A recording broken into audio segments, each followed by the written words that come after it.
Have you been thinking about a film for quite some time now? Have you got nowhere to turn to talk about it? Well, the Film for Thought podcast is here for you. Every fortnight I invite a guest on to talk about any film of their choice. It could be old or new, controversial or classic. If you have some thoughts about films, I want to discuss them. New episodes drop every second Friday, so make sure to come along and check out the Film for Thought podcast. Are you ready to be scared to death? You joined us for Scary Larry's House of Universal Horrors. Now prepare yourself for Scary Larry's Pint O Horrors. And don't forget, as always, these guys swear like fucking sailors. Fuck yeah, we do.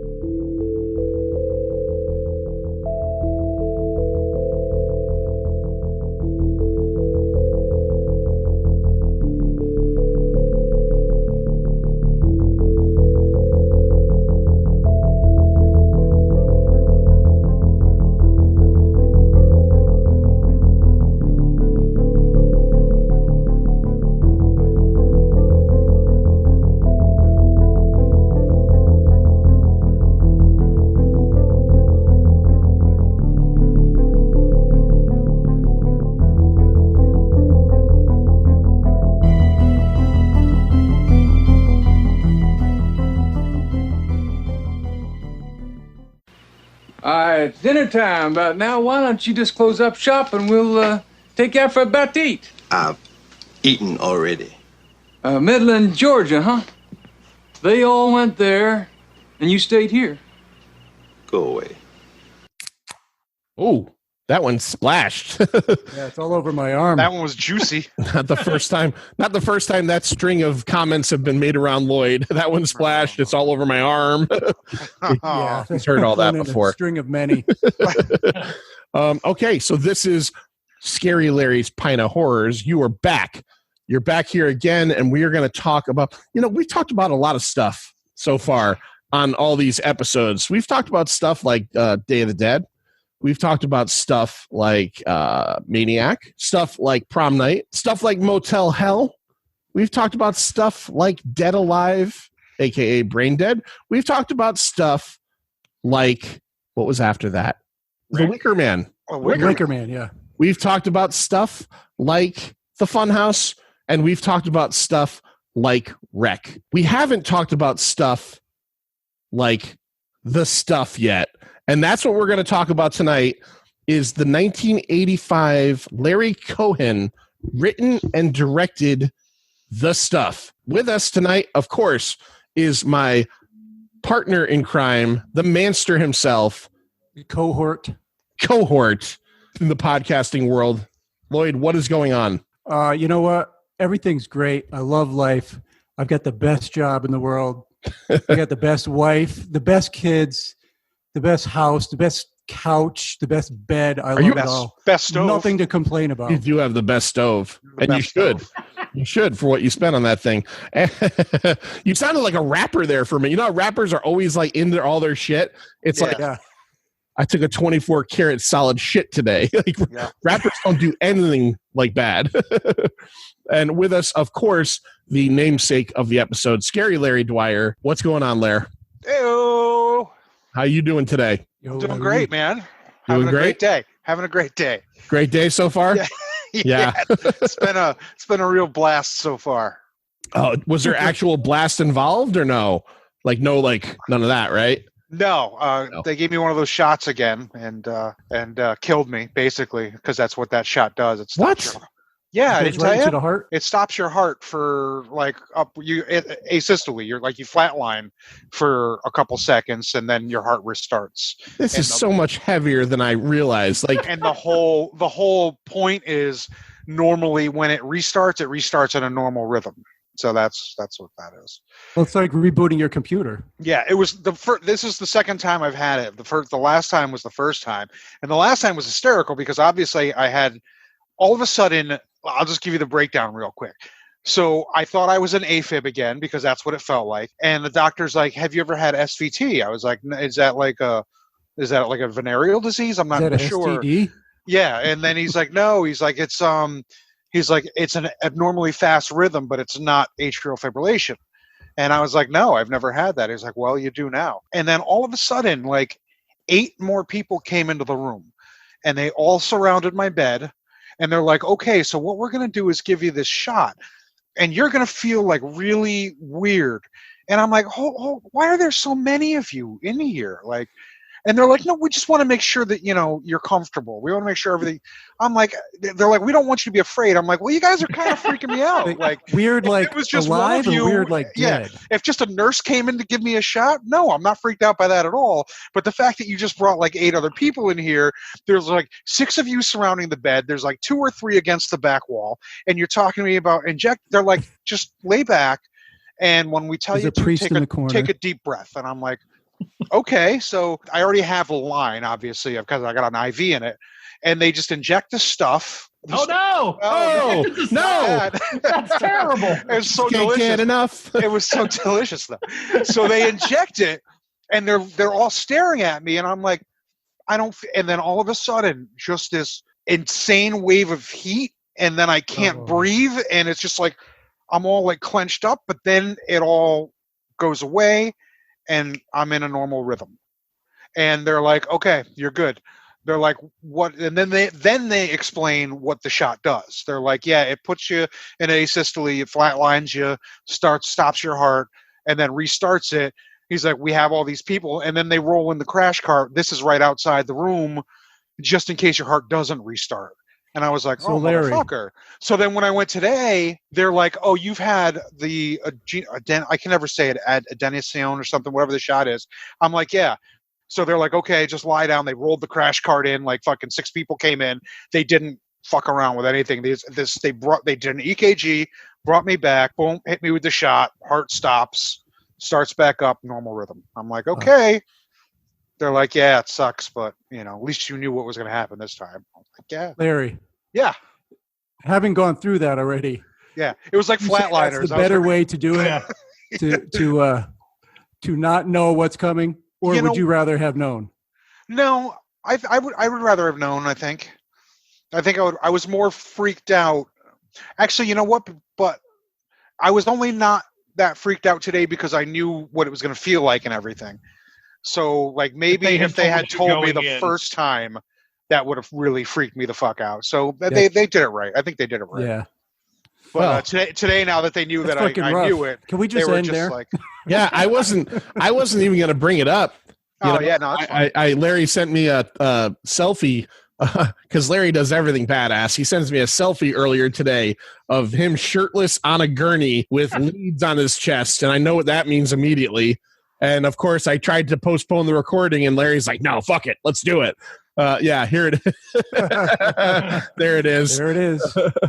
All right. Well, okay. Well, I guess your meatball story ain't going to top that, Stu. So Stu from Ghost to the Stratosphere, gotstratosphere.com, who's been on with us several times. He was on the Rec recording and the episode. And he's the one that actually rolled out the 4 movies that we got to pick for, or you got to pick from this time, the stuff winning. So let's move right into, we're going to do, Lloyd's got some questions for both of you guys, but we're going to do that at the end of the show. Oh. All right. So you want to do it now? You want to do it now? Yeah, I want to do it now. All right, Lloyd wants to do it now, so we're going to do it now. Is it the same questions for both of us? I don't think so. See, this is your second time doing it, Stu, so you're getting different questions. All right. This is Larry's first time, even though Larry's done 100 billion episodes. Yeah. This is like somewhere in episode like 160 something probably, and Larry's been on 172. So we probably should have done this earlier. All right, let's start with Larry because we got to catch Larry. Let's get some answers from Larry, then we'll move on to Stu. All right, you know how it goes, right, Larry? Yeah, I think so. Yeah. Yeah. All right. First question: Twix or Kit Kat? Kit Kat. Not even a hesitation. No smart hesitation. man. No hesitation there. Snap. Yeah. Flash Gordon or Adventures of Buckaroo Banzai? Flash Gordon. Yeah. Easily Flash Gordon. Right? Easily. And it's you know what? Both not good movies. That's just purely a soundtrack thing. Yeah. Yeah, I that's- saw your that's- post earlier. Boom, boom, Yeah. boom, boom, boom, boom, boom, boom, boom. Yeah. I'm at a point. I'm at a point in my life where I completely realize I don't like the movie. I just love the soundtrack. Yeah, it's a goofy as fuck movie. It really is. Yeah, It really is. yeah. You might like this one. I'm sure I will. Limp Bizkit or House of Pain? It's a House of Pain. Yeah, that's. I mean, that's. Oh, God, it's Limp Bizkit. Oh. Lloyd, do you know that there's Lloyd, that there's actually a connection? Did you know that before you asked that question? Yeah, I'm curious. No. The Oh, yeah. DJ DJ from Lethal. House of Pain was the DJ in Limp Bizkit. Oh. Yeah. DJ Lethal. Yep. Yep. I thought that's there why you he go. asked that question because he. I did knew know the, that. I did know that. I thought you meant of the Larry connection. Oh, no. I have no connection to either. Yeah. Other than I'm Irish, that's the only connection I have to House of Pain. Yep. And I have worn a red Yankee hat, so that's my Limp Bizkit connection. Actually, I was in a cover band that played Limp Bizkit, so there's anher connection. Oh, Shit. There I don't you like go. to think. I don't like to think about see, it. But the truth is coming out. It happened. 3 ex-members All of Hatebreed were in that band playing Limp Bizkit. Remember that? Wow. All right. Beverly Hills 90210 or Melrose Place? Beverly Hills. Yeah, Yeah. you guys are all the Beverly Hills generation, right? Yeah. Yeah. Yeah, totally. Axel Foley Mhm. or Prince Hakeem? Ooh, that's a tough one. I The gotta go royal with, penis is clean. as much as I love Prince Hakeem, I gotta go with Achmel. Achmel. Mr. Foley is here to see you. I'll go with Axel. I figured that would be a hard one. That is a tough one because those are both great. Great. And because you're Larry, you get one extra question. Bonus. Ooh, fancy. Carlos Danger or Brian Spears? Neither. Man. I'm gonna go Joe. I'm gonna go. Yeah. Yeah. You know what it is? Is I just listen to Mobile Horror Companion hoping Yeah. Joe comes back. Hoping Joe so it comes gets back. good again. Yeah, I'm just waiting for Joe. That's it. Hello, hello. That's my Brian imitation. Hello, hello. Come on, these are terrible movies. Who thinks Day of the Dead's a good movie? It was crazy. Johnny Ganache and his cohorts at Pint Comics. Which one do you think is a serial murderer? That's me. I'm the guy with people Dude, in the backyard. Lloyd, they chose you immediately. Oh, I know. They immediately went right to Lloyd. Yeah. Even Birdsey was like, I can picture Lloyd being that guy. Yeah. Yeah. And I'm smiling while I do it. Yeah. Yeah. Which is true. And I don't know yeah. how they figured that out. And they hadn't even listened to the games yet where everything you choose is one that kills other people. Yeah. Yeah. We love those guys. If you've never heard them before, another local Connecticut podcast. It's Carlos Danger and Brian Spears.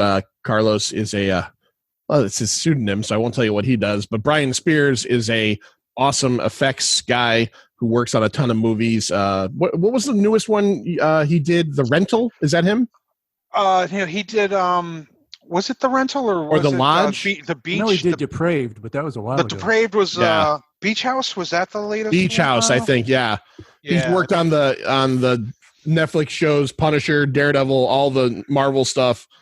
Which one is Beach House? Is that the The one? Beach House is it's 2019, but I think it just hit video on demand maybe this year. It's a pretty good one. You should check it out. And then he Is did that great the one work. where He the does guy great and the work. girl are in the house, and then all of a sudden this lady is there, and then they're all No. tripping? No, okay, that was a different one. Maybe that was Lake House. So many, Keanu so many, Reeves? so many houses. Yeah, I saw the pool. Did Keanu anybody Reeves. see the pool? No. The guy in the diamond pool with the crocodile? No. Oh. Yeah, it was good. That was fun. That sounds like a real garbage, but I'd probably watch it. Yeah, it was garbage, but it was fun garbage. There was a movie I saw a couple years ago that was kind of terrifying about these two sisters that get locked in a pool that gets covered overnight. Oh, So Jesus. you ever see that? No. They're stuck to about here, and they're stuck there. Like, I won't tell you. I can't remember the name of it. Just look up two girls stuck in a pool with a cover on it. I'm sure it'll pop up. Well, this was I'm the sure pool that I'm won't talking result about in porn at was all. similar. Yeah, Stu, that'll probably show up as porn. What was your line of questioning for right. Meatball Stew over here? So now we got Meatball Stew. So Meatball Stew, you're in round 2. By the way, meatball stew sounds kind of delicious. Yeah. I'm getting a little hungry here. You get 5 answers. All right, so we're going to give you 5 answers. You got to come up with the question. Okay. I don't know. Just if when you we've, think you know the answer, Yeah. I Yeah. change the questions. Yeah. Getting Roddy Piper. And Yep. there's a key to the last one, which you won't know because you haven't heard any of these yet. But eventually you'll know. All right. So the first one is topical, by the way. Q, The Stuff, It's Alive 3, and A Return to Salem's Lot. Oh, I like this. This folds into the show. What? No. I no know. answer, huh? I know the answer. You know the answer. You know the very specific answer? I know. I can ask that question. Ask the question, Larry. Should I ring Yeah. in? Bring it. There's Ring a in? general answer, but then there's a specific I'll answer. give. as Well, I'll well. give you the question to that answer. The question to that answer is name some films of Michael Moriarty And Larry Cohen. and Larry Cohen, of course. Yeah. Oh, okay. So those Michael are all Larry Moriarty Cohen was films one of with those. Michael Moriarty in them. Yeah, I couldn't say that name for some reason. Moriarty. Moriarty. All right. Can't So say you, it. I'm you gonna be real failed the bad first at one, this. Stu. Yeah, I'm You gonna be failed real the bad first at one. this. All right. Here's the second question. You might know this, but I got a feeling you won't. This sounds like so much fun for me. Dr. Fate, Our Man, Spectre, Sandman, Green Lantern. Members of the JSA? Members of which JSA? Yes, you got it. It's the original JSA. Okay. All I right. think Lloyd's being a bastard with these like qualification Yeah. questions. Yeah. All right. Next one. The Continental, Mary Catherine Gallagher, I know this Matt one. Foley, Stefan, Stuart Smalley. These contestants on Hell's Kitchen with Gordon Ramsay. I mean, those are all characters from Saturday Night Live. Ding, Yes. ding, ding. Yeah. Ding, ding, ding, ding, ding. Yeah, 2 for 3. The Continental was Christopher Walken when he Yeah. Champagne. I love that. Starting off with that threw me because I immediately started thinking like, oh, John Wick. And I was Yes, That's why like, I yeah. started off what the with hell that does a one. hotel have to do with Yeah. Mary Catherine Gallagher? You know what I Yeah. thought of? I thought of the Key and Peele skit with the Continental Breakfast. That's the first thing I thought of. I'll have what I'm having. All right. Fourth one. Heavenly Creatures, Holy Smoke, Iris, The Reader, Titanic, and Little Children. This is based John entirely has off, his hands raised, so if you this is can't based get it, entirely off of Iris because I don't know anything about any of the others of those. Goo Goo Dolls songs. okay, nope. Kate Winslet John. movies. Kate Winslet. Specific. What? Be more specific. Kate Winslet on a door in the ocean, not moving over for Leonardo DiCaprio to get on and survive movies. Kate Winslet has appeared nude in all these movies. Oh, okay. Ah. All right. I like Kate Winslet. Yeah. Yep. You know who? All You know who doesn't like Kate Winslet? Oh, Jack Dawson. yeah. Yeah. Womp womp. Frozen Jack. All right. Last one, Stu. The Shining, Dumb and Dumber, Say Anything, The Stand, and the Lego Ninjago movie. Jesus Christ. Dumb and Dumber and The Stand and the Lego Ninjago movie and The Shining. And Say Anything. And Say Anything. Movies starring an actor named Jack. You know, you're close.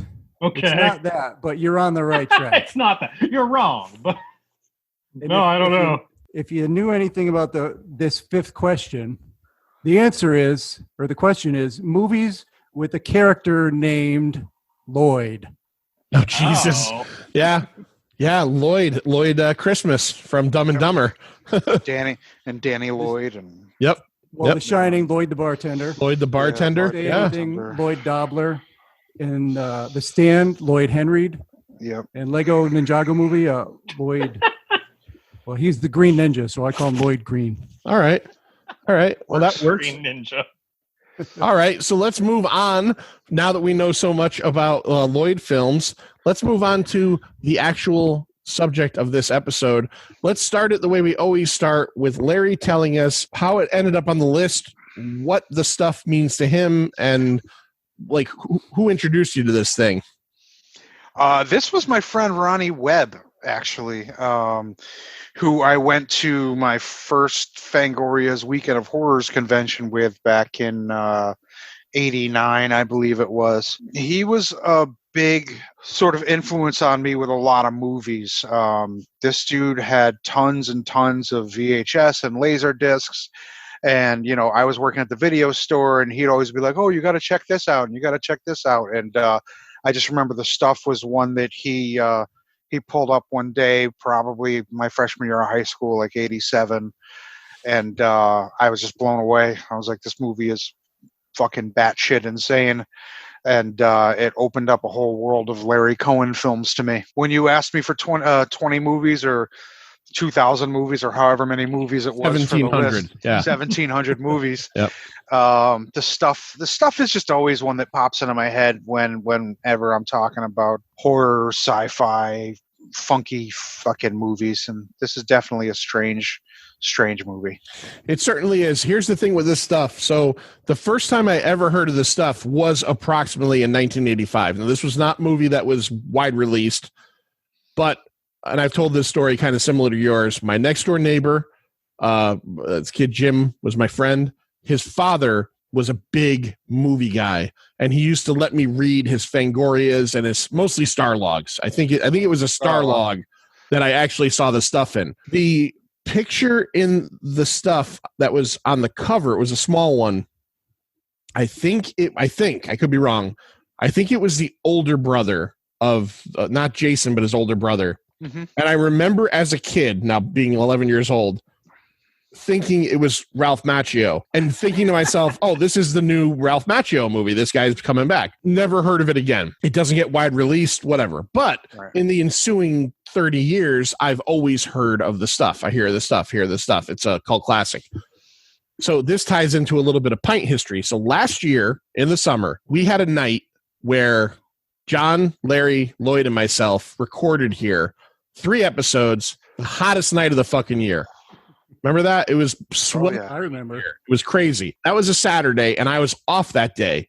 And I watched the stuff before you guys came over on Tubi, which if you've never heard of Tubi, it's cool internet TV. It popped up. I said, I've never seen this stuff. I watched it. I remember when Larry came over, I told him about it, and we kind of joked around about it. Fast forward a year later, Larry's doing all these great Saturday night watch parties, and he goes on vacation, asked me if I could cover pick a couple movies, gives me a list. The stuff's on there. I want to do this stuff because I knew that would be a fun one for everybody, especially the people who love it and the people who have never seen it. It's just, there's a lot of fun to be had. So I watched it about a month ago. I watched it again last night for the show. So I've after 30 years of avoiding it, like not on purpose, I am just suddenly all about the stuff. That's very thematic for the movie. Yeah. I have to say, I've watched it about 4 times in the last, 4 months too. Really? Oh, wow. Yeah. I mean, before, we're not even getting to ratings right now. We're going to go through the movie and everything. I'm not going to hide my cards, man. There's this movie. There's something magical about it. I don't know what it is. It's a combination of the weirdest performances ever, aligned with some of the worst editing ever, a very subversive plot. I guess I've read some interviews with Larry Cohen where he was disappointed in the final product because he was not trying to make what people deem a horror movie. Now, this is Pint O Horrors. I don't know if this is really a horror movie. There's a horror element, but he was shooting much more for a serious look at consumerism and how it's affecting people, but Americans mostly. This is like in the height of the 80s when everybody had to have the new car. Everybody had to drink Coke. Everybody was doing all that stuff, and obviously it hasn't stopped since then. But this is probably the point where the yuppieism of the world was really coming through. This is when there were still commercials for cigarettes. Yeah, right? Stuff like that. They were telling you to do things that were bad for you, and people were doing it. Yeah. So, Stu, why don't you... Now, I know you have a completely different take on this, but I want you to tell the audience who's listening right now what the stuff is generally about. What's the plot line of the stuff? So the plot of the stuff is it opens with this crazy old man out in the snow in Georgia.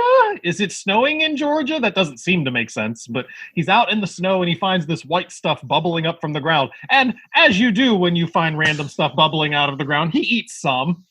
And he's like, oh, this is really good. And then cut to an indeterminate time in the future, and they have created it as a dessert treat that is taking the nation by storm, and it's called The Stuff. I'm going to interrupt you for 1 second. So we'll go back to the old guy. Not only does he decide to finger pop the earth Yeah. and eat this stuff, but then he feeds his friend off of his own fingers. Yeah, the guy doesn't even reach down and get his own. He Yeah. takes it from his fingers. So so now, Well, to the other guy's credit, he did scoop it off with his finger. I thought he didn't was going actually- to stick it right in the guy's just- mouth. but he didn't. yeah. If you're not familiar, 1985 was pre-COVID. So them doing that, like Much maybe safer. hopefully Much a year safer from back now we could share this stuff from each other's fingers again. But Show of hands here. If you were alone and you saw that stuff bubbling up and it looks so creamy and delicious, would you not taste it? No, I wouldn't. then. No. no. I'm going to give it a taste. I'm going to give Sir, it You're a gonna tiny give it a little, taste. tiny little dab on my tongue. I'm You doing gotta it. at least smell it first, but even Well, then, yeah, of course I would smell it. Yeah. All right. So Yeah. You Stu, smell everything, don't you? Stu, I'd probably call the cops. yeah. Something needs to be done. There's a fucking problem here. It looks so freaking delicious. This ain't bubbling crude. Yeah. excuse me, the earth is melting. Yeah. Hey, what are you doing over there, Earl? You peeing in the snow? Yeah. All right, so Stu set us up pretty well. The Earth is jizzing some delicious dessert treat, and this corporation decides to start scooping it up. It's not processed or anything; just get it out there. We jump forward a little bit in From, time. from the earth into a tub. That's right into a tub. We jump forward enough in time to see that the stuff has now become a major thing. Right? There's standalone stuff restaurants. Yeah. There's commercials everywhere. That are right in between a McDonald's and a Kentucky Fried Chicken, if I Right recall there. correctly. Right there, yeah. You Which know, is the classic perfect, row of considering- restaurants. Yes, yeah. Burger King, Taco Let's see, Bell. what's in McDonald's, a the stuff. McDonald's shake? What's a chicken McNugget made of? Well, these are good questions. Yeah. Yeah, It's like a right. slimy, It's like just a like the pink stuff. slime. Yeah. Yeah. It's not food. So, It Lloyd, used to not be food. They're food No. now. They're food now. I will not have you besmear All right, cheese you tell McNuggets. yourself that, Stu. this is what Stu tells himself because Stu's entire diet is candy and fast food. Jesus Christ. Stu is like 38 and he has the stomach capabilities of a 4-year-old. Oh, I don't. Trust me, I don't have the capabilities. I just put up with it anyway. This I is pay the- for it all the time, but it's what I want. He wouldn't drink a diarrhea milkshake, but he will eat. He will eat all that stuff. Lloyd, who do we meet? Who's our main character and what is he doing? What is he investigating? What is he trying to figure out? Well, you got Mo Rutherford. Oh, you want to go through the cast? Yeah, let's Or do you the wanna go through- cast. Let's do the cast. All right, so you got Michael Moriarty Can't say it. playing Mo Rutherford.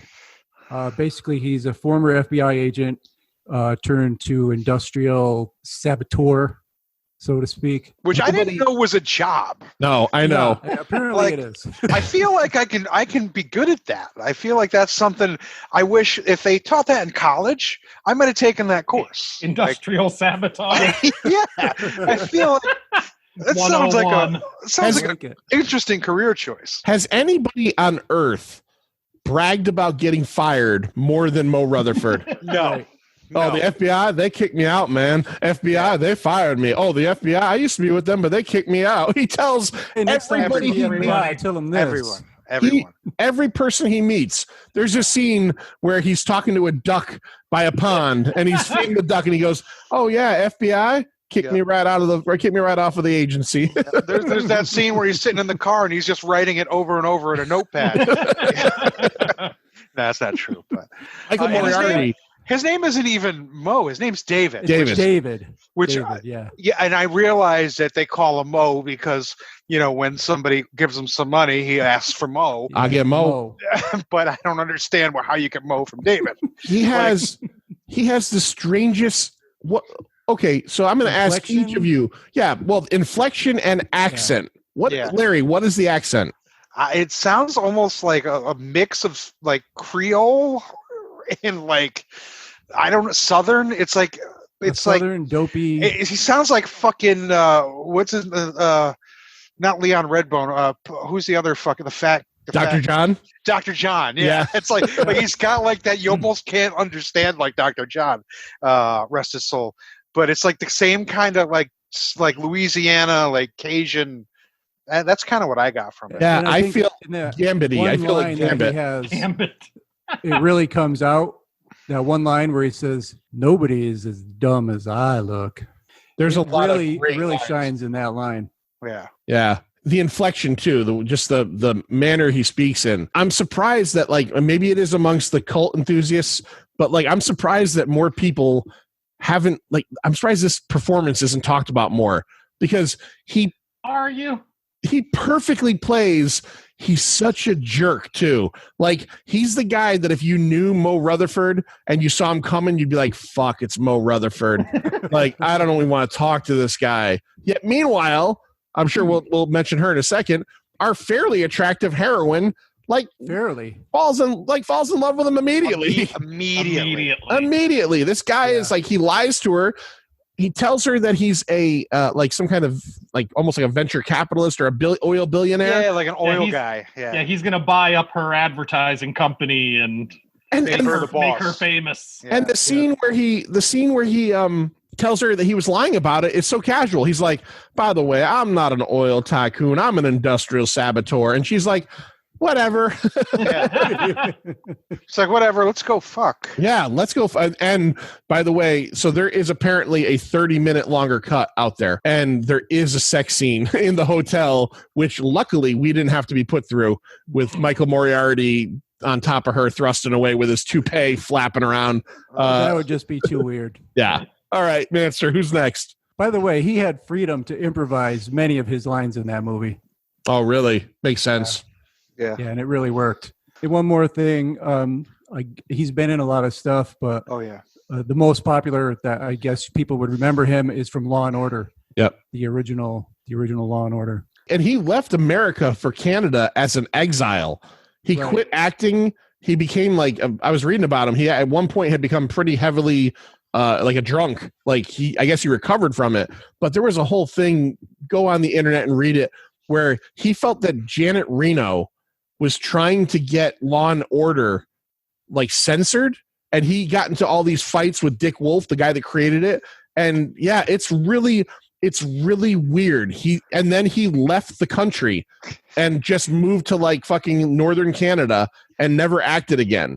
And then I got kicked out of the USA. And then they kicked me out.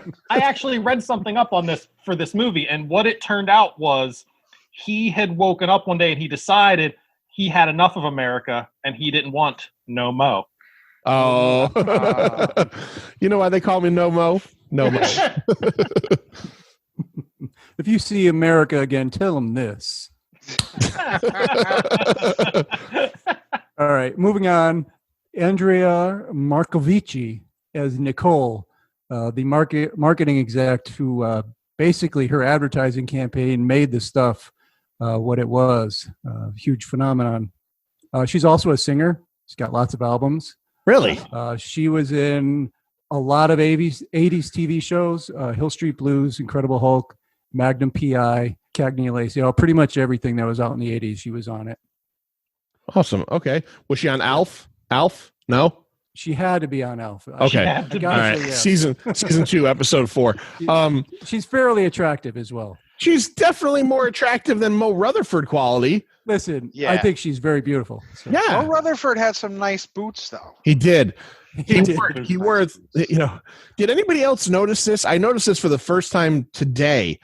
Did you notice that in the very last scene of the movie where they go into the boardroom, he's dressed like John Constantine? Like I know it's not on purpose, but he's wearing the trench coat, Yeah. the suit, and a red tie. I'm like, thank God they didn't get him to play him. But I'm like, I wonder if there's some kind of. But it was a couple years before. All right, who else we got, Master? Next, we got Garrett Morris as Chocolate Chip Charlie. Yeah. A disgruntled former ice cream manufacturer who was boned by the stuff. His hands are lethal weapons. He talks they about are. that so much. It's funny. Yeah. Great He's just scene a in this funny dude. movie. is when he punches through the window of that little door. Like, but he has to start from like a kata. He's like, and like I'm watching it and Lindsay's watching it with me. She's like, why didn't he just try the doorknob? I'm like, he's got to talk about his hands being fucking lethal weapons throughout this whole movie. Yeah. Yeah, it's hilarious. He is an original member of the Saturday Night Live cast. Yep. Yes, he is. Yep. Yes, he he is. played Murcon, leader of the Coneheads. He was in the Jamie Foxx show, Two Broke Girls. Again, lots of 80s TV shows. And also did not like Larry Cohen. Apparently. No, I read that. The only thing I read was during an interview, they asked him about the character and improvising, and then they said, they asked him about Larry Cohen, and he said, my mother raised me, if you don't have something nice to say about someone, don't say anything at all. And he stopped right there. Jeez. Yeah. Poor Garrett. Yeah. Yeah, Garrett's bitter. He doesn't even like us to talk about his Saturday Night Live days, really.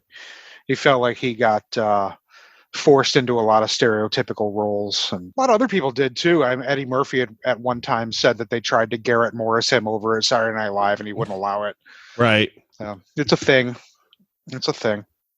Yeah, he definitely doesn't really have any breakout characters of his own that you think of. You just kind of think of him as one of the originals, but he never stood out like a lot of the other ones did. I mean, obviously, when you're working with John Belushi right off the bat, you're kind of fucked, And then you got Aykroyd, and you got some of these, and then even when Bill Murray took over, this is not going to fare well for people like Lorraine Newman and Garrett Morris, and some of the weaker cast members. Yep, true. Who else we got there? Next, we've got Paul Sorvino as Colonel Malcolm Gromit Spears. Basically, he's a retired soldier who leads a militia into battling the Stuffies. How do you know that? Like, how do I know that? Well, what I'm saying is every time no, but do they say that? Like, I don't understand who the fuck this guy is and what his connection to the military is. He lives in a castle. He's got, it almost reminds me of the end of 28 Days Later, when they get those, like, I'm glad you said militia, because I'm thinking he's still a colonel. That was not sanctioned. Okay, well, I feel better because I'm like, why is the military taking private jets? Why does this guy own radio stations? Why is he gonna make her kiss him? Like, that scene was very awkward when he says, you could pay me back properly, and he takes her and he tries to kiss her. I'm like, holy God, this and then he makes a very racial remark towards Chocolate Chip Charlie. He says he will let this colored man I will allow this colored man to speak. Wow. I'm like, this is uncomfortable as shit. Yeah. And what he said, if he talks in code, I'll blow his head off or something. Commie code, so Paul Sorvino, I mean, countless movies. Goodfellas, big one for him. Also Law and Order at the same time. The Rocketeer. Yeah, he was slumming. Mira Sorvino. Jersey Shore Shark Attack. Yeah. Is that a movie? Yeah, it's Paul Sorvino. Oh, Jesus. How a guy that looks like Paul Sorvino creates a daughter that looks like Mira Sorvino is one of those scientific, like, let's get someone on this. Get someone on this right now. Stu, get someone on this for us. Find out these genetics. Yeah, figure out how this works. Yeah. Get me the codes. All right, who else we got, Lloyd? All right, I'll give you the two Blooms. Scott Bloom as Jason, basically the boy whose parents hate him. Yeah. Well, before the stuff ever comes into their lives, they hate that kid. What the fuck are you doing down here? How dare you fucking be hungry? Yeah, he slaps his ass. Don't ever do this to me again. The kid was fucking hungry. He got up because he's hungry. Settle down, Dad. That wasn't the case at 4 a.m. He kicks him out. Yeah. Jeez. And he's going to school today, that little fucking prick. He was in Smoking Aces. Oh, was he? Yeah, Smoking Aces, yep. Didn't have much of a film career. His brother Brian Bloom, brother in real life and brother in the movie. Oh, I didn't know that. Yeah, he was, again, bringing out my 80s. I used to watch, he was Dusty on the show As the World Turns. Oh, that's a fucking soap opera. Yeah, it's a soap opera from like the 80s. Okay. Yep.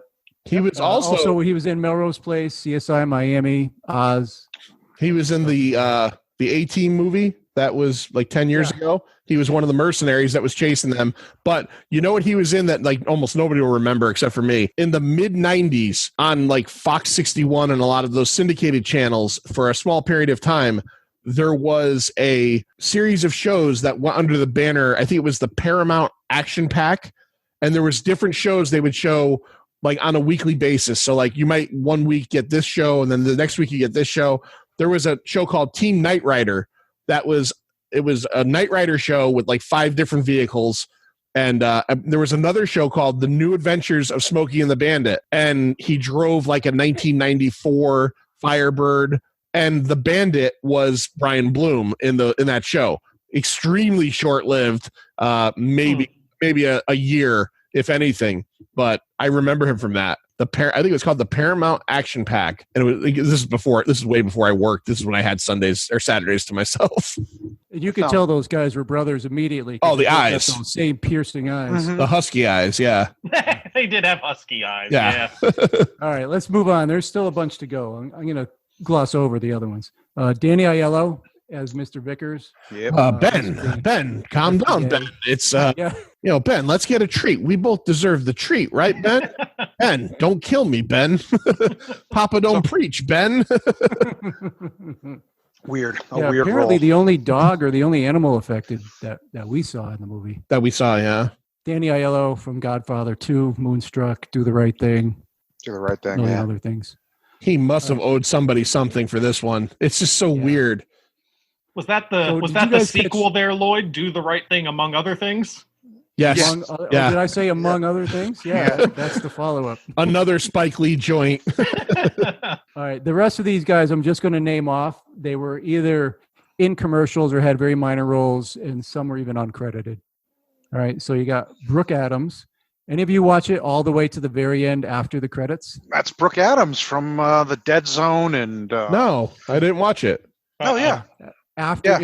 Maybe this is the first post-credit scene. I don't know. After the credits rolled.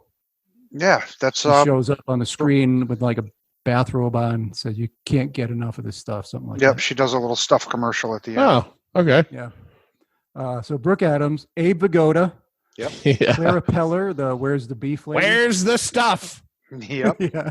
Anthony Perkins. Yep. Barbara Crampton. Wait. Anthony Perkins from Psycho? I did not see him. Yes. He's in one of the commercials. I watched it a few times and I couldn't find him. But I did read that Eric Bogosian, if you know who he is, was one of the supermarket clerks. Yep. And I didn't see him myself. Yeah. Patrick Dempsey also. Yep. Oh, really? Really? He's one of the. Sorvino. Patrick Dempsey is one of the dudes buying the stuff at the end, the fucking shady deal. Oh, really? Yeah. Shit. Okay. Yep. Dr. McDreamy, what are you doing? But Mira Sorvino as well. Yep. Yeah, I remember during the watch party, Larry being like, she's in this somewhere. Yeah. You know what's funny is watching this so close to the watch party, there was moments where as I'm watching it and the jokes from the watch party are coming up in my head. And one in particular was at the end when that cop pulls him over. Yeah. And I think I made the comment of Officer Jeff Hostetler. it popped in my head again. I'm like, this guy looks like Jeff Hostetler. There's another one. It's the best role in the entire movie. I don't know if you have the name, Lloyd. The father. The guy who plays the father is like some kind of deranged game show host / comic book villain that's like just getting to be super unhinged. Well, why don't you eat it now, Jason? Like, yeah. I love that guy. I don't know if he's done a ton of other stuff. He seems familiar to me, but he's just so fucking weird and unhinged in this movie. I absolutely love him. His character is abject nonsense. Like you said from the very beginning, when he basically assaults his son for getting a drink at 4 a.m. Yeah. He's just absurd the entire time. It's like, what is this character? It's very odd. So he was in Mr. Deeds as one of just a regular businessman. He was in Arachnophobia as Mayor Bob. And now that I remember... I watched that not too long ago, yeah. Yep. Lloyd, he was in As the World Turns. Was he? Yes, he Who was. was been he? Dusty's father. He was Brian McCall in As the World Turns. Oh no, it was Dusty Donovan. That's really about some other stuff, but nothing Boston Legal. A lot of TV stuff. He just has some great line readings in this thing. Just the smile, the smirk. I believe that he's possessed by the stuff, this guy.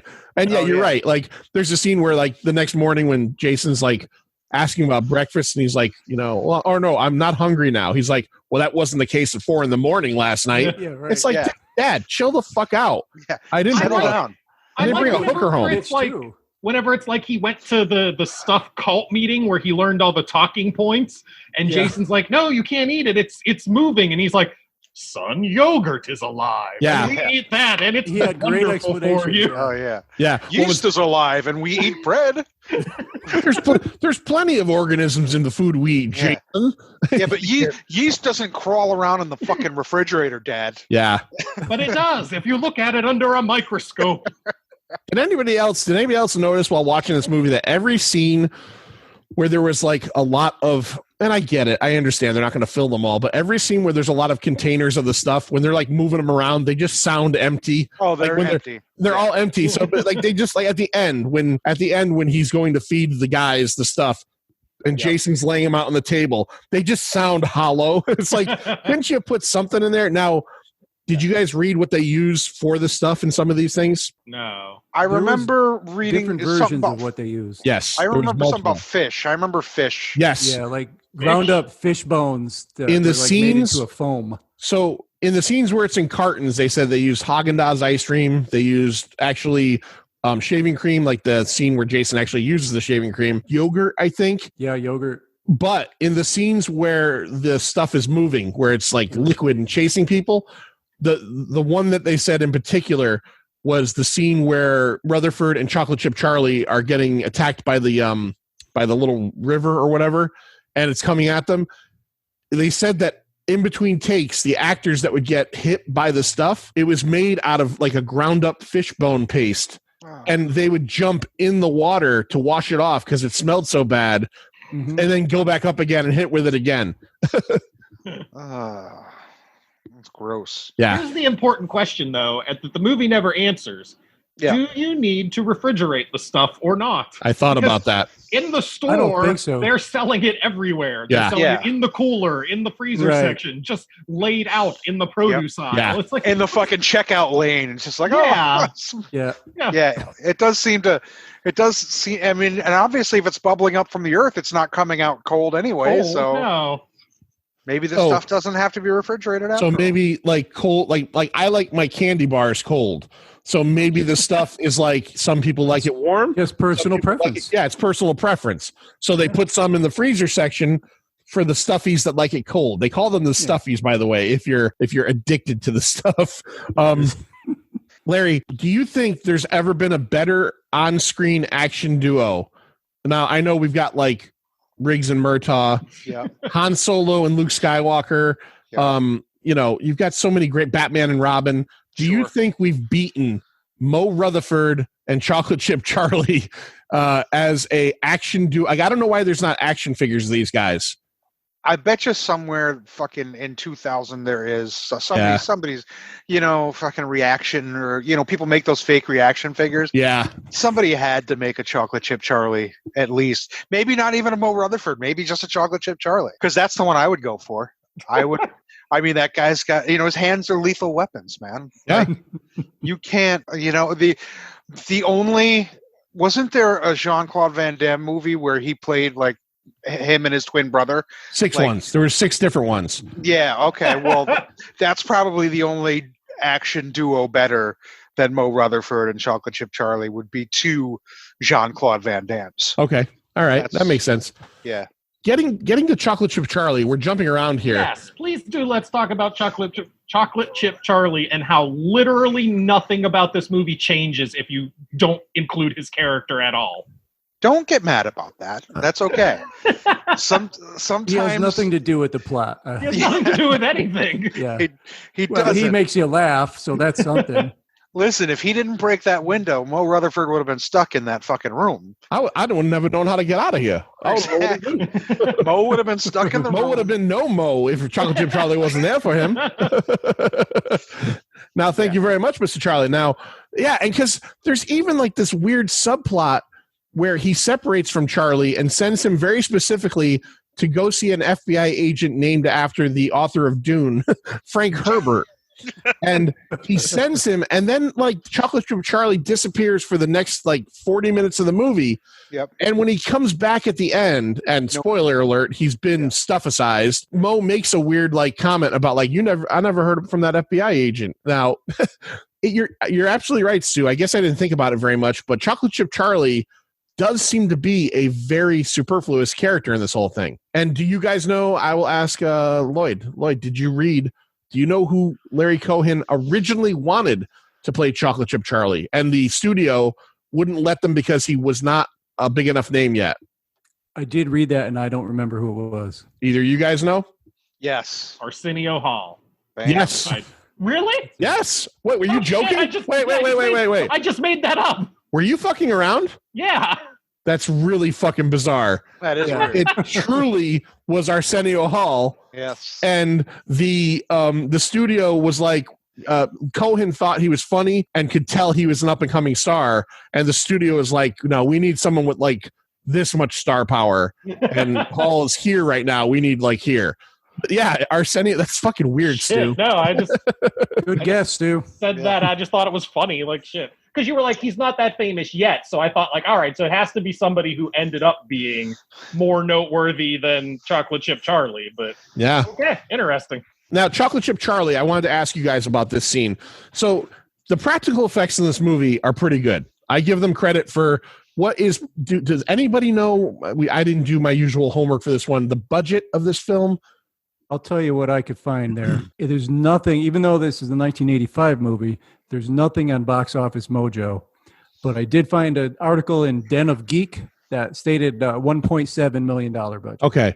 Oh, wow. So for $1.7 million, there's some pretty good effects in this movie. And part of the trivia that I read about this was that Larry Cohen sued the the effects house that did some of the effects because he felt like specifically there's the scene at the end where all of the different stuff, the stuff restaurant gets blown up and those silos get blown up. The silo explosions he was not happy with. So he wouldn't pay them. I think that was like a $16,000 shot. He only would pay them $8,000 and held back the rest of the money. And then it became this whole thing.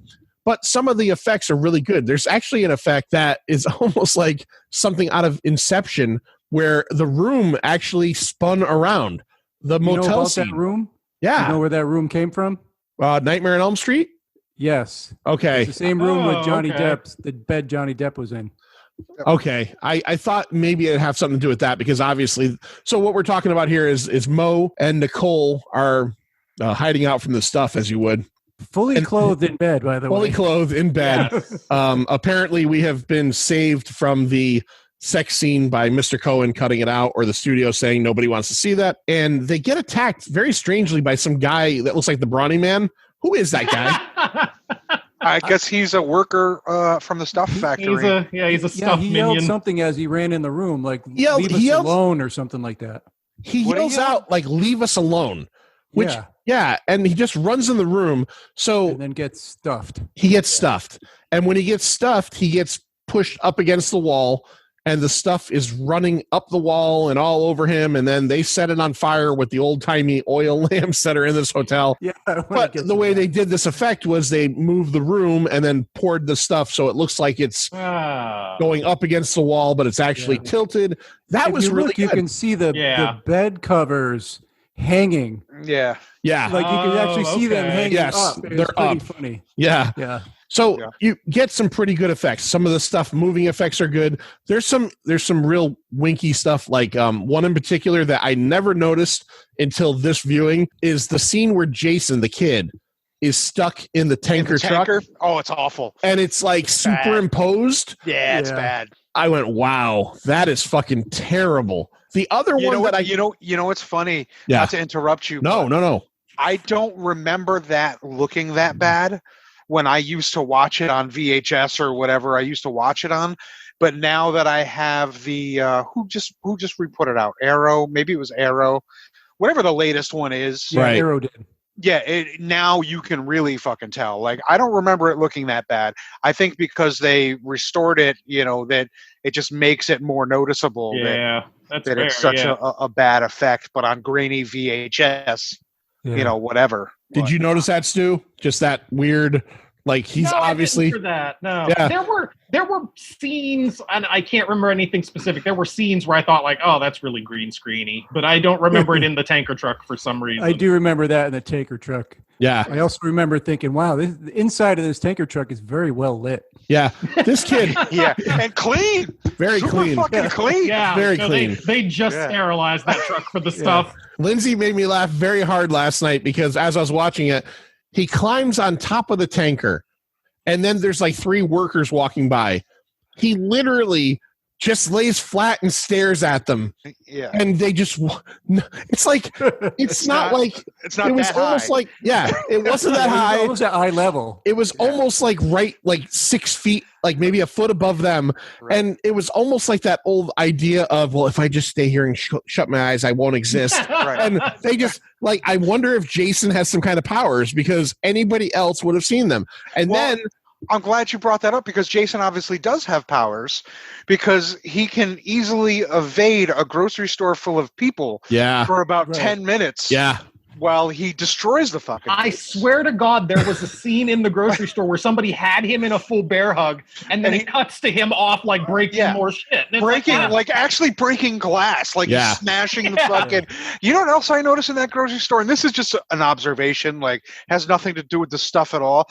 But I've said this a million times. I'm a background guy. I love looking at backgrounds, and I noticed that something that you don't really see that much anymore. At least I don't think I see it that much anymore. Like a whole aisle full of prune juice.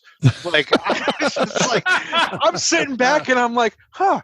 I never noticed this whole aisle is full of fucking prune juice. I don't see that much prune juice anymore. Like that doesn't seem to be a big thing anymore. Like I remember back in the 80s, prune juice was like, oh, you got to drink your prune juice to stay regular. Like now it's doesn't Yeah. seem I've never- that big a deal. It's being an older neighborhood as well. They cater to Yeah. the older Yeah. folks. maybe No. there's not a lot of prune juice in Long Island.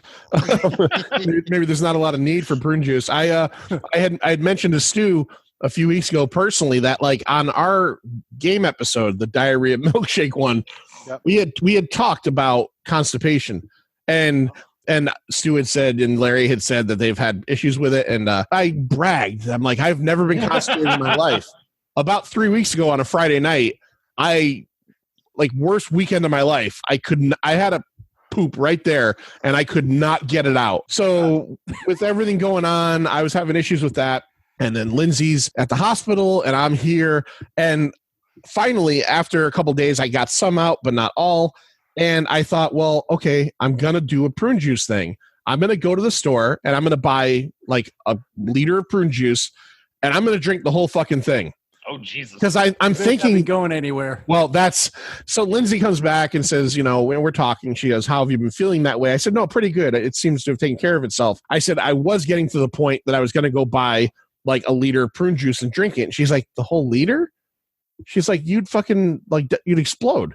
I'm like, this is why I need you, because like I would think in my head Without that you, I'll just gotta drink a save liter my of prune ass. juice. I would willy-nilly. literally have just drunk a liter of prune juice. And, without getting too far into it, my work situation is not super flexible right now. So I couldn't like call out due to explosive diarrhea.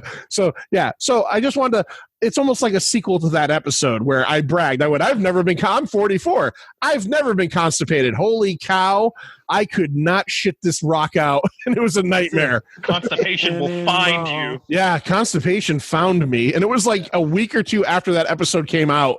It was almost like we recorded it like a month and a half ago. I put it out, and then like the interwebs is like, I heard him say that. Fuck him. But yeah, prune juice. Yeah, I don't think I've ever had it. I'm hoping I don't have to. And not enough to need Did an you end up aisle of buying it. it? Did No. you end up buying it? You said, oh, I thought you said you No. bought it and didn't drink it. It took care of Okay. Senecot S, I guess, is what I took a pill, and it okay. it helped There out a you go. little bit. So yeah, Hey, things can we are- talk about when anything Mo but my comes? shit. Can we we're done talk with about that. anything but Ganache's Anything shit but- problems? Yeah, absolutely, sure. So when Jason's family is chasing him out of the house, right? Yeah, Yeah. And he's running, and then all of a sudden, Mo is Rutherford there. This is, comes I'm driving sorry, up. I'm sorry, Lloyd, but this is after he eats the shaving cream that he put into the fucking. Yeah. yes, yeah. Which I wanted to talk about. He's trying we to can pull go back this. to there if you want. Yeah. Well, we're going to cover this whole thing because there were a couple things I wanted to say here. He's trying to trick his family into thinking he's eating the stuff, so he fills the tub with shaving cream. Bitch, why did you fill it all the way up? Yeah. Why didn't you just leave a little bit in the bottom and be like, "Oh, look, I ate this. It was great. You were right." Put some around your put mouth some and be around- like, Yeah. oh, Yeah. fucking great. Yeah. Jason's not the smartest kid in Long Island. That's for sure. No, but he's the only one who can figure out that the stuff is bad. It's not good. All of his Right, line yeah. readings are so, his line readings are so like, Yeah. my favorite lines are just like, one of the best ones is at the end when Paul Sorvino's character is talking about American warriors. And he says to me, he goes, we're Americans. We've never lost a war. What about Nam, Oh, sir? no, And then at the end, the one time he actually shows a little bit of emotion is when they're forcing the executives to eat it. And Jason goes, eat it! He actually like, wow. This kid finally gets angry after like his parents dying and everything. All right. Yeah. Lloyd, the chase scene. I'm sorry. What were you saying about Yeah, that? I'm sorry, Lloyd. Yeah. So he runs out of the house, right? And all of a sudden, Mo Rutherford comes driving up, and he goes up beside the kid, and he says, "Get in the car." The kid's like, "Well, who the hell are you?" He goes, "I saw it move too." Yeah, Yes, I yes. know. I was know. wondering, kid like, gets- was there a scene that I missed? No, there was nothing missed. This whole movie is filled with all shit like that. That there's the connections aren't made or Yeah, something no. left off. Oh yeah. That was no. that was one of my biggest notes about the That movie. was It's so like, funny. I feel like the movie has another movie that it thinks I've already watched, but I haven't. And so the movie's just making its own things. You're like, is this a sequel? Is So what's even worse than that is, so then the kid takes off and goes with this guy that he doesn't know from Adam, and they get together with Nicole. They get in a plane and they take off somewhere, Yeah. and then they fucking leave the kid in the plane. They're like, he's taking a nap. We don't need to wait for him. This movie, I really enjoy it, but such weird shit is happening in this movie, and so much of it is nonsensical. yeah, And you know what? I'm A lot of glad- that I'm is glad what you gives said it that. its charm. Yeah, but you said nonsensical, and we're talking about this weird ass kid. Who puts a Motley Crue "Shout at the Devil" poster in their bathroom? Yes. Like, Maybe John could have used that when he was trying to. yeah, I'm like fucking yeah. Again, I'm a background guy. I always, even when we do the Saturday night features, when we were doing what were we doing? I don't remember, but the dude had a fucking Slayer poster. There was a Rain and Blood poster. I'm always looking at backgrounds, and I'm like, oh yeah, fuck. There's because I remember seeing. I probably haven't honestly seen this stuff in like 10 years. So rewatching it, I had to actually. I've had the Arrow release since it came out, but I had to take it out of the plastic. I haven't even fucking taken it out until the other night. So I'm rewatching it. I'm like, oh shit, yeah, fucking Motley Crue poster, and I don't think it ever dawned on me that it's in the bathroom. Yeah, I I'm think like, I think that must be, to me, that felt like that was the older brother's bathroom or something. Because it was weird. Because I thought, Larry, I didn't notice it the first two times I saw it. The first time was like a year ago. The second time was on the watch party, and I'm not always like so focused. It's always like reading the jokes and stuff. But this time when he went in the bathroom, I'm like, why is there a fucking Shout of the Devil poster in his bathroom? It's like really odd. Like, I mean, I'm psyched that he was, paying homage to the only good iteration of Motley Crue. Like that was like the Crew fucking was terrible in every other iteration. Once they Theater of Pain with all the fucking whatever, the Shout of the Devil stuff was the good stuff. So at least you're paying homage to that. But in the bathroom, yeah. like, I don't know if that's where I'm going to put my Crew poster. Well, what nobody knows is right now we're on Zoom, and we can see that Larry has like his Nightbreed poster and his Chainsaw Massacre. This is actually Larry's bathroom. He's in. My bathroom. Yeah. I'm eating cookies in my bathroom right now. Oh man. So yeah, Mo Rutherford, Jason, they form this bond that's that's connected by a line that nobody understands, because how does he know that he saw it? The editing, there's certain scenes in this that are, there's like a scene. That's what I want to interrupt there. That's what I'm talking about, missing something. Is there a scene where Mo like reads a newspaper story about kid breaks up a grocery store? There is. Oh, okay. Yes, there is a scene like that. Okay, because I wondered like why he just randomly showed up and knew this kid's story. Yeah, I think he was in the lab and he was like, "Hey, look at this," and I gotta go. And it was immediately like, "I gotta go." Like, I gotta. That's how I know Jason lived in Long Island, because it was the story said a Long Island boy. Yeah. And apparently that story had the kid's address because Mo showed up there. It showed up at the exact right time too. Right. Exact right time.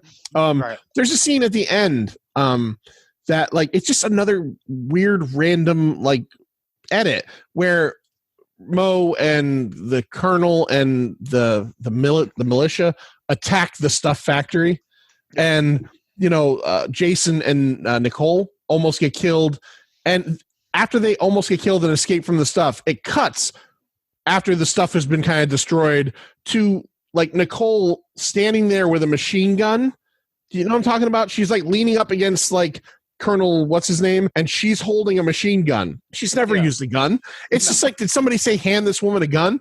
The other question I have about his militia is, does he specifically keep a guy with a perfect radio voice on the militia? Because at the end, when they're when the guy's broadcasting, I looked at him. I thought, oh, this must be one of the employees of the radio station. He's in full camo. And now coming to you live from Atlanta, Georgia, it is WNBC.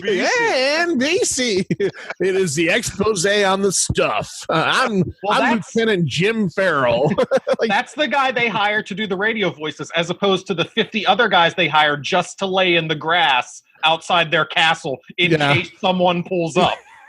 Yeah. Right. Now, I do have a question about this movie that either I missed the line totally on Amazon Prime, or it was cut from the version that we watched on the watch party, but I did not hear it this time. Isn't there a line where he says where Mo Rutherford, because Mo knows the colonel because at some point he was hired to blackmail him, which is what he does. I don't think the version I saw tonight had a line about the colonel liking underage black girls. Was that in the versions you guys saw? Yes. Okay. Yeah. The version I saw did not have that in it. And I remember that version from the watch party because people commented on it.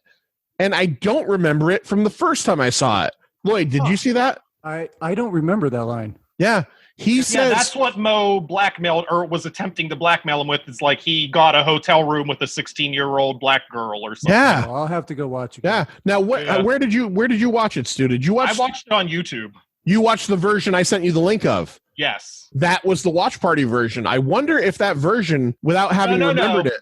Well, if that's the same exact version, then yeah. But I literally just went on YouTube and typed in the stuff, and that's where it's probably the same version. That you can watch it free on YouTube. Yeah, I watched it on Amazon Prime, and I specifically remembered thinking to myself, I didn't notice that line before, and it did not come up again. And Larry said he didn't see it, but on the watch party, I remember them saying that he was blackmailing him because he was sleeping with an underage black girl, and that's interesting. All right. So this is what I don't know. This stuff, man. This is just such a fun movie. It's funny. It's not scary. You could call it a horror movie. There's barely any horror elements. I guess the horror in this is subversive marketing and what it could do to you, and and I'm sure there's also a major commentary, especially being in 1985, about drugs. If you remember, if you guys all lived, well, it's based on cigarettes. The war on drugs. The war on drugs. Yeah, Nancy Reagan. That was her big thing. Remember, just say no. All that stuff. Mr. T was helping her out. So that's right. He pities the fool that does cocaine. Yeah. He does. He does. He absolutely does. So which means he pitied Nancy's daughter. Yeah. She did a little bit of the bump. That's yes, she does. I love the cocaine. You know, Nancy, that bitch ass daughter of yours. Yeah. I mean, listen, this stuff is a great movie when it shows up at the marquee at the Starcourt Mall in Stranger Things. That's right. That's right. Oh, Day of the Dead. The Stuff. Which, yep. Starcourt Mall. Wow. Which, if you think about the the plot of that season, it was all the people eating the fucking the rat poison or whatever, and becoming zombie like. Right. That's the Stuff. Like they took the whole kind of story behind the Stuff and used it for Stranger Things. Yeah, you're right. Yep. I didn't even think of that before. That's what I'm here for, Lloyd. Yeah. That's right. Those little nuggets. little nuggets. Those little nuggets. Those Not little- like John's nuggets. Those No. little. Oh my God. Yeah. My God. We could do a whole episode about that. Like I think we so did. much- I think we just so did. much strain. So much Yeah. strain. I look in the Oh, toilet yeah. and there's a pebble. Like what happened? Yeah. What happened? Was your eyeball red? You had like bloodshot eyes? Oh no. I'm okay. I'm okay now. Stu, I'm going to ask you because you are out of the three of us. I could tell. Lloyd's watched this thing 4 times in a few months. Larry owns the Arrow version. I've fallen in love with it. I'll buy if I can find the Arrow version when the archive opens up again. I'll get it. You were actually afraid to come on this episode because you were like, Larry's going to hate me for what I think about this movie. So what are your major complaints about the film? Like I would say nothing is more analogous to this movie than the fact that in the movie, the product is called The Stuff. Because it literally implies that somebody had a really good idea at some point and then just passed it off to the most incompetent people on the planet and was just like, just make it work. And they were like, what are we going to call it? I don't fucking care. Just call it Stuff. I don't know. I thought their Nicole. advertising campaign was pretty damn good. Nicole named it, didn't she? Say that her agency, her and her Yeah, agency are that's the ones. terrible. The Stuff. What a terrible name. But it's you have this movie it's such a good idea, and it is subversive, and it does have this great anti-corporatist message that you just don't expect to see out of like a cheesy, schlocky, quasi-horror movie.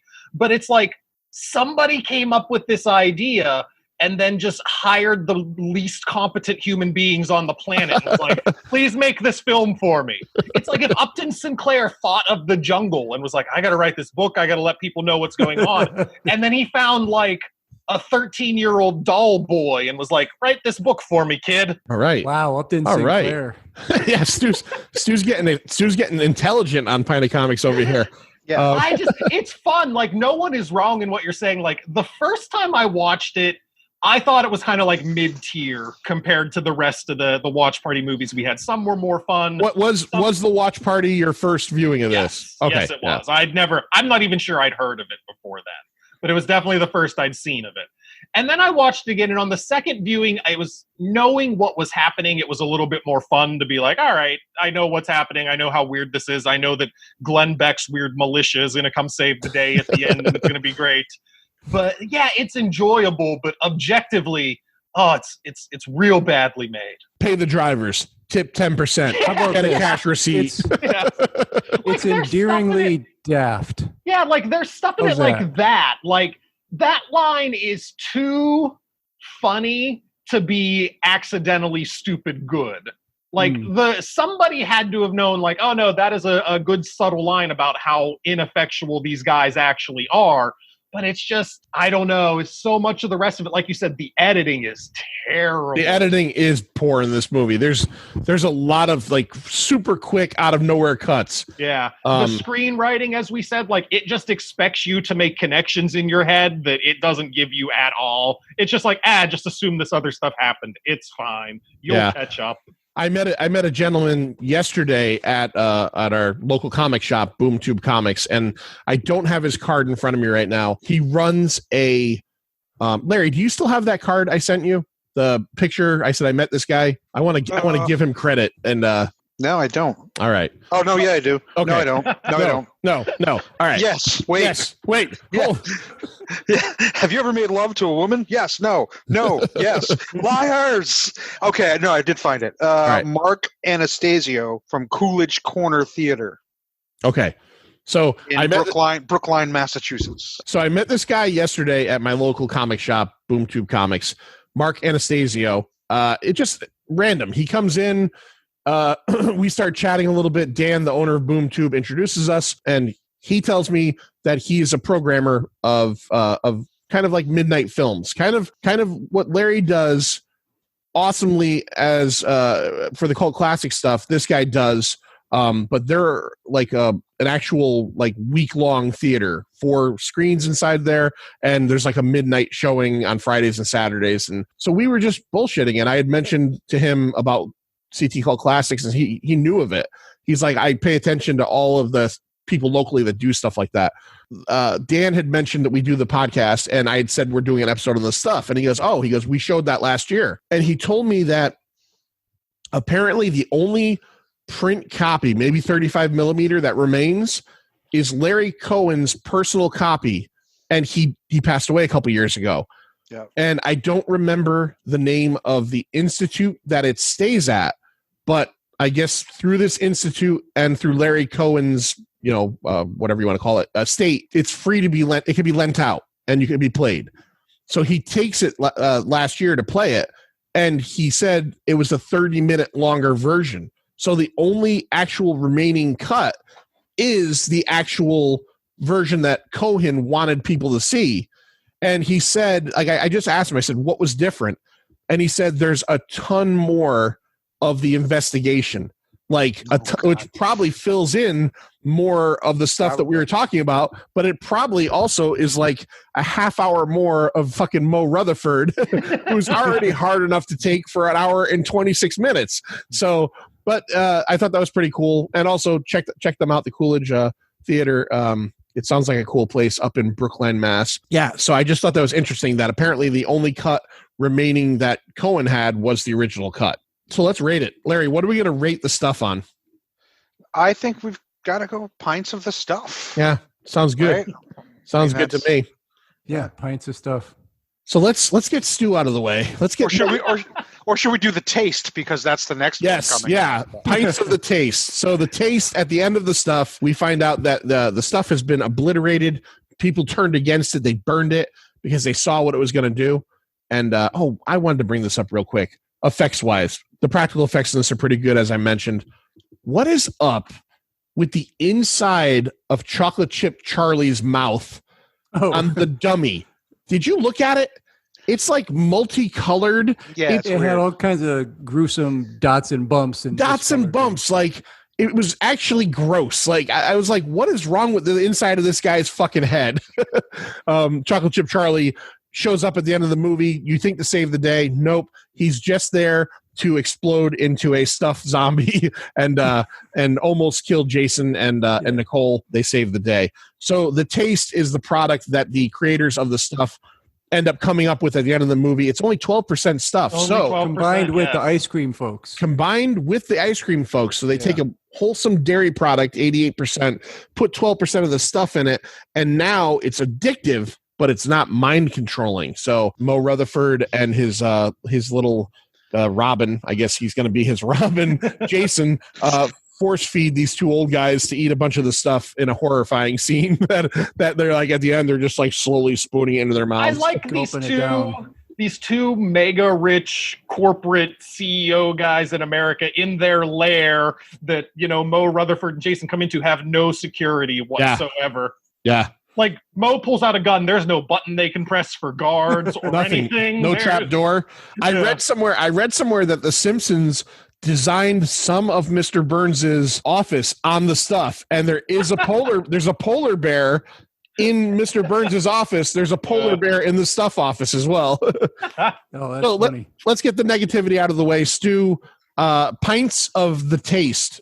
12% stuff, delicious. Pints of the taste. I think I've got to go with 1.5. Like, 1.5. It's watch. No, it's not. It's not watchable. It's real bad, but it's fun. I mean, I don't regret having watched it, but it's just real bad. Okay. It's a really good idea that was really incompetently made. Okay. It's very funny because on my Zoom, Larry's looking at his computer screen. It looks like he's staring at you with like a death stare. He's looking across while you're talking. He's just like, kill you. This fucking guy. I'm gonna stick my stuffed dog on you. Ben. All right. I'll go next. I will say I give it 3. I enjoy the shit out of this movie. I almost feel like you asked me a year from now, it's gonna be like 3.5. I feel like this is gonna keep bumping up. It's so perfectly short, and it just even though there's like we talked about, there's a lot of like what's going on here, it jumps fairly well. It doesn't stick anywhere too long, and it just kind of rolls right through. So Lloyd, what do you give it? I think I'm going to make the jump to 3.5 for you. 3.5. All right. Yeah, so we'll go with that. You know, like I said, it's very endearingly stupid, and it doesn't have enough horror in it. I wish if it had more horror, I'd love to give it a higher score. All right. That's fair. But it has enough of what it does, and it works, and it's funny. It's a fun watch. Let's go to the man. 3.5. Let's go to the man who brought us the stuff, who gives us Scary Larry's Pint O Horrors, Larry Dwyer, and find out on the 5 scale of pints of taste what he gives 1985's The Stuff. 1985's The Stuff. If you grew up in the Reagan era, you remember, you know what capitalism is, and you know what these big corporations and Lloyd mentioned it earlier, advertisements for cigarettes on TV and advertising for shit that they knew was going to kill you, but they didn't care because it was just money in their fucking pocket. Right. So even though Larry Cohen didn't make, in the eyes of the Academy, a fantastic movie, Fucking Academy. He made What's their problem? He made a movie that did a good job of poking at that, and not only that, but also making a movie that's just goddamn fun. It's just a fun movie. Yeah, some of it doesn't make sense. Yeah, some of it doesn't weave together perfectly. But at the end of the day, I feel bad when Chocolate Chip Charlie turns into a fucking stuffed monster at the end. When his neck starts to blow up. Blows up, and we get a good look at the beehive or whatever the fuck is in the back of his throat. Inside his throat. Yeah, was he like the OG Candyman? What the fuck was that? I don't know what that was. I don't know. But even the new Arrow transfer does shed some light on how poor a few of those effects were, but it doesn't matter. To me, I think The Stuff stands the test of time, and I think when I watch it again in another couple years, I'm going to love it even more. For me, out of 5 pints of the taste, I'll go 4.5. Oof. Shit. Oof. All right, you heard it here. You heard it here. Now I'm gonna wait. I want to upset John real fast. Oh boy. The stuff, nowhere near as good as Ricky O. Oh Christ! I loved Ricky O. I'll give Ricky O a 4, maybe a 4. All right, Ricky O was great. I'm going to say it right now. I've had fun with all of Larry's watch parties. Right, done a lot. Right, and some of these movies have been not good. Lady Terminator. There have been 2. There have been. I had fun with Lady Terminator because I didn't have to sit. I didn't have to sit in a fucking theater to watch it this time. There have been 2 that I struggled with. Now I'm going to be honest. I got kicked out of the last one for being a racist bully. Apparently, I got kicked out of the last one for making a comment that was no way threatening or racial, but on Facebook it was. So in any case, I didn't get to see the entirety of Brain Dead. Yeah, I was not feeling that one, but I didn't see the whole thing, so it could have turned around. The 2 that you showed that I'm still glad I was there, but Ricky O, oif, come on, and Extra, come on. Like, I like those. Oh man, oh no, I'm on board with Extra. Extra was real bad. The only 2 that I really struggled with were Extra and Terror Vision. Terror Vision sucked, but I had fun with it. Terror Vision's hysterical. Yeah. Yeah, what are you talking problem about? with You watched the Terrorvision- same movie? My problem with TerrorVision is that it was trying too hard. It felt like Sharknado. Like they knew they were making a shitty tongue-in-cheek movie. Like the stuff feels like they just made a bad movie by accident, and that's fun. No, Larry Cohen made a Larry Cohen movie. That's, if you watch Q the Winged Serpent or God Told Me To, Larry Cohen made a Larry Cohen movie. And Larry Cohen is widely known for not giving a shit. He said it in every interview. He's like, I don't care. He did not give a fuck if you didn't like his movies at all. That dude went to his grave not caring. Larry Cohen made his movies. Most of the movies he made, he wrote, he directed, he did everything. Like it was him. He did those It's Alive movies, right? Yep. Yeah. Okay. Yep. All right, Larry, what are the 4 movies? By the time you hear this, oh, yeah, we'll probably have one picked. What are the 4 movies that we have for the next episode? So we'll go in an order of. We'll start out with burnt offerings. Let me pull up my sheet because I've only got the numbers here. I remember burnt offerings was one of them. I remember 2 of the other 3. So burnt I know them. offerings was what, number 5? Yep, 1976. That's been in the running several times. Yeah. So I'm sure that'll end up with 3 votes. Then we have Lloyd's favorite, the Peter Jackson gem, Bad Taste, which is an acquired taste, really. That's one that Stu would hate. Stu would fucking hate. Remind me, Bad which Taste. one was that? Was that That's the the- Sumatran rat monkey or? No, that's Dead Alive. That's Dead That's Alive. Dead Alive, yeah. Yep. Bad Taste is the aliens one, and eating the Oh, the dude's alien one. eating the dude's fucking brain out of it with a spoon, things Yeah. like that. Then we've got so 2012's Cabin in the Woods, which Mhm. hell of a movie. Hell of a movie. Yes. Thor you is know, in that. Yeah, you don't Thor often is in that. Thor is in that. Yeah, you don't often see a dude stabbed by a unicorn horn. No. It just doesn't happen. And then last but certainly not least, one of John's least favorite movies, apparently, that he was just Overrated. adamant that he did not like, so I immediately stuck it Shits in the on this list. movie. Immediately stuck it in the list, and thankfully it came up. It was rolled Yeah. twice tonight. We both rolled it. Yeah. We both rolled it. Number 19 for Poltergeist. Overrated. Toby I just Hooper, never. 1982, under the guise of Steven Spielberg, fucking Craig T. Nelson and Joe Beth Williams. Joe Beth Williams, classic Poltergeist.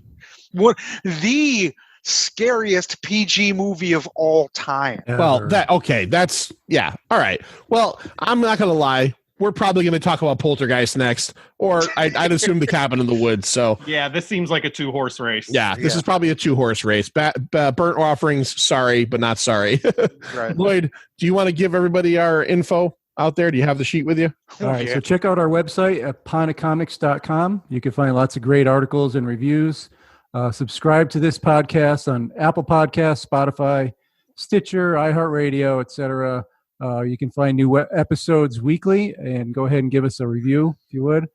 Subscribe to the YouTube channel for podcast special reviews from the Six Pack, occasional videos, and click on the bell for notifications. On the social medias, Facebook and Twitter, it's at Pint O Comics. On Instagram, it's at Pint_O_comics. And to hear Sir John talk to a variety of people on the radio show, tune in to WESU Middletown, 88.1 FM, Sunday nights from 6:30 to 7:30. You can stream the show on WESUFM.org and on the TuneIn Radio app. That's right. And you can check Stu out at godstratosphere.com, and you can check Larry out at horrornewsnetwork.net, and you could check Lloyd out saying these 2 words. Remember, no one's as dumb as I appear to be. See ya. We are leaving!